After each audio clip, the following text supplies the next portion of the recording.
একটু আসো বাবা, দেখবো। বাবা আসো, ফুল দিয়ে যাও আমাকে, আমি ফুল কিনবো তোমার কাছ থেকে।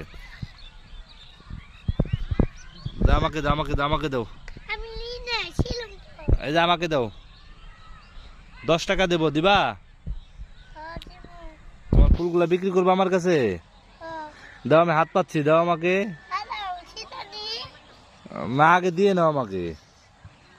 খালাও। দাও দাও, এই যে হাত পাইতে রাখছি। কয় টাকা দেবো? খালাম আলু ছিল না মোবাইল। তোমার কয় টাকা দেবো বলো? 20 টাকা। 20 টাকা মাত্র? হ্যাঁ, নাও, 20 টাকা দেবো, টাকা নিয়ে যাও। হ্যাঁ টাকা নাও আগে। কত? 20 টাকা? এই সবগুলো 20 টাকা? হ্যাঁ হ্যাঁ,